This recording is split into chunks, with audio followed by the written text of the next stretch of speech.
हमारा अध्याय फर्स्ट चल रहा है और आज हम देखेंगे भाषाई वर्गीकरण के बारे में। भारत में 4 भाषाओं के परिवार पाए जाते हैं। उनमें सबसे बड़ा परिवार अगर हम देखें तो भारतीय यूरोपियन परिवार है, वो सबसे बड़ा परिवार है। इस परिवार के सदस्य अगर भारत में देखें तो 73% लोग हैं वो इस प्रकार की भाषा का उपयोग करते हैं। एक तरफ इनका परिवार दिया हुआ है, दूसरी तरफ उप परिवार दिया हुआ है, तीसरी तरफ शाखा या वर्ग दिए हुए हैं और चौथे में ये जो क्षेत्र में जिन जिन क्षेत्रों में ये भाषाएं बोली जाती है उन क्षेत्रों के नाम दिए हुए हैं। 4 भाषाओं के परिवार है। पहला है आस्ट्रिक या निषाद जो 1.38% लोग हैं इस परिवार का हिस्सा है। दूसरा है द्रविड़ जिसमें 20% लोग हैं वो इस परिवार का हिस्सा है। तीसरा है चिन्नी तिब्बती या फिर यूं कहें किरात, इसमें 0.85% लोग हैं वो इस परिवार का हिस्सा है। और चौथा है भारतीय यूरोपी जो 73% लोग हैं वो इस परिवार के हिस्से हैं।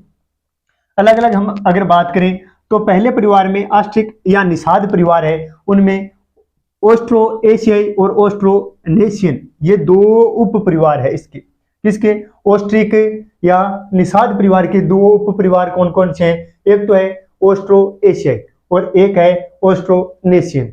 अगर हम बात करें इनकी शाखा या वर्ग की तो इनकी शाखा मोन खमेर है और मुंडा है। 2 इनकी शाखाएं, एक मोन खुमेर और एक मुंडा।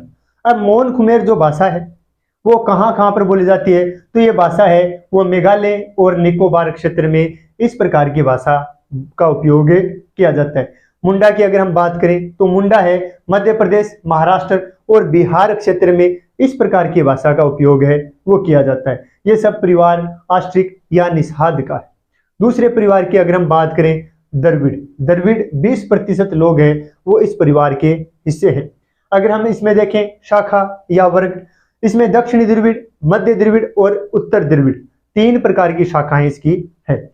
दक्षिणी द्रविड़ है वो तमिलनाडु, केरल, कर्नाटक क्षेत्र में दक्षिणी द्रविड़ बोली जाती है। अगर मध्य द्रविड़ की बात करें आंध्र प्रदेश, मध्य प्रदेश और महाराष्ट्र क्षेत्र में मध्य द्रविड़ का उपयोग किया जाता है। अगर हम बात करें उत्तर द्रविड़ की तो बिहार, बंगाल और मध्य प्रदेश में उत्तर द्रविड़ है वो बोली जाती है। तीसरी परिवार अगर हम देखें चिन्नी तिब्बती या यूं कहें किरात परिवार जिसमें 0.85% लोग हैं वो इसके हिस्से हैं। अब इनका उप परिवार अगर हम देखें तो एक तो इनका उप परिवार है तिब्बती म्यांमारी और दूसरा है सियामी चीनी। 2 इनके उप परिवार है, एक तिब्बती म्यांमारी, एक है सियामी चीनी। तिब्बती म्यांमारी, अब ये कौन कौन सी इनकी शाखाएं हैं? तो इनकी पहली शाखा है तिब्बती हिमालय, दूसरी है उत्तरी असम और तीसरी है असम म्यांमारी। तिब्बती हिमालय है वो जम्मू एंड कश्मीर और हिमाचल प्रदेश में बोली जाती है। दूसरी उत्तरी असम की अगर हम बात करें तो वो आंध्र प्रदेश में इस प्रकार की भाषा का उपयोग है वो किया जाता है। अगर हम बात करें असम म्यांमारी की तो असम, नागालैंड, मणिपुर, मिजोरम ये जो 7 सिस्टर स्टेट्स हैं जिन्हें हम पूर्वी स्टेट्स कहते हैं वहां पर असम म्यांमारी भाषा का उपयोग किया जाता है। अगर हम बात करें भारतीय यूरोपियन परिवार की तो 73% लोग हैं वो इस परिवार का हिस्सा है। इनके उप परिवार में इंडो आर्य उप परिवार है इनका। अगर हम इनकी शाखा और वर्ग की बात करें तो शाखा ईरानी यानी फारसी, दर्दी और भारतीय आर्य इनका उप परिवार है।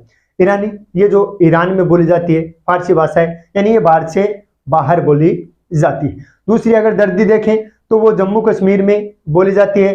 तीसरी भारतीय आर्य की अगर हम बात करें तो पंजाब, हरियाणा, राजस्थान, मध्य प्रदेश, गुजरात, महाराष्ट्र इन क्षेत्र में जो बोली जाती है वो भारतीय आर्य भाषा है।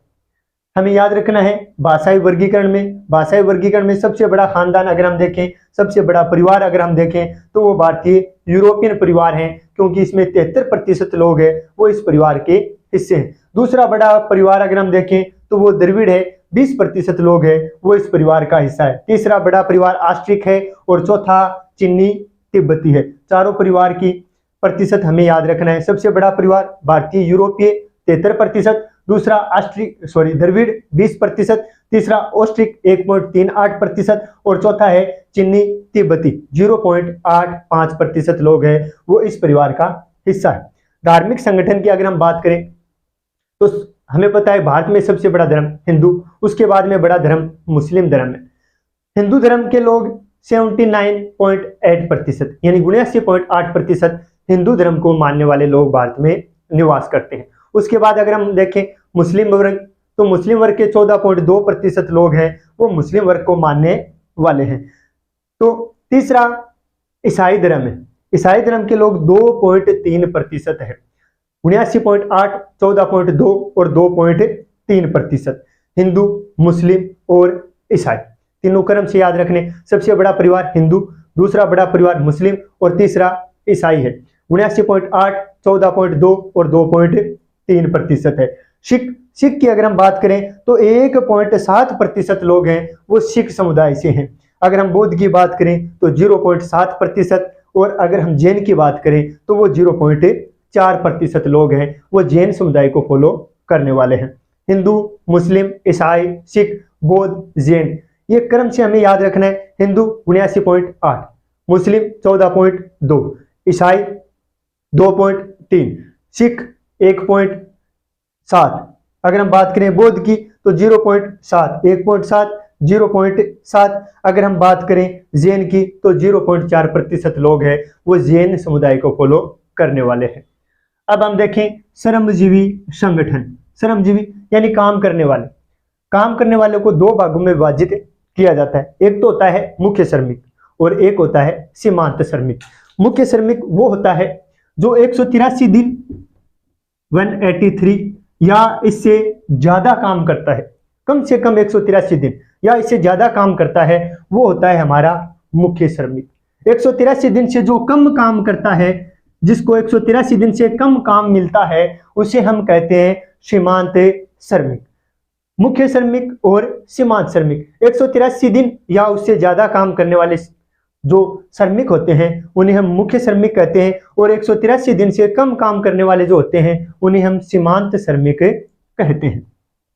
अगर हम देखें 2011 की जनगणना के अनुसार भारत की श्रमजीवी जनसंख्या को 4 भागों में बांटा गया है। 2011 की जनगणना के अनुसार भारत में जो काम करने वाले हैं उनको 4 भागों में विभाजित किया गया है।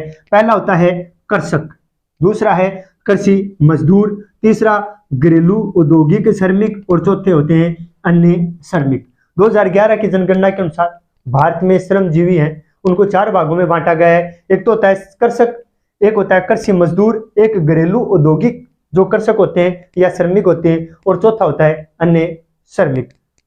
भारत में श्रम शक्ति सेक्टर की अगर हम बात करें किस सेक्टर में कितने प्रतिशत लोग हैं वो काम करते हैं, तो प्राथमिक सेक्टर की अगर हम बात करें 54.6% लोग हैं वो प्राथमिक सेक्टर में काम करते हैं, यानी कृषि और कृषि से जुड़े हुए कार्य करते हैं, यानी प्राथमिक सेक्टर में सबसे ज्यादा लोग हैं वो काम करते हैं। अगर हम द्वितीयक सेक्टर उद्योग की बात करें तो इसमें सिर्फ और सिर्फ 3.8% लोग ही काम करते हैं। अगर हम सेवा सेक्टर यानी तृतीयक सेक्टर की बात करें तो इसमें 41.6% लोग हैं वो काम करते हैं। सबसे ज्यादा प्राथमिक सेक्टर में 54.6%, उसके बाद द्वितीयक सेक्टर में 3.8% और उसके बाद तृतीयक सेक्टर में 41.6% लोग हैं वो काम करते हैं।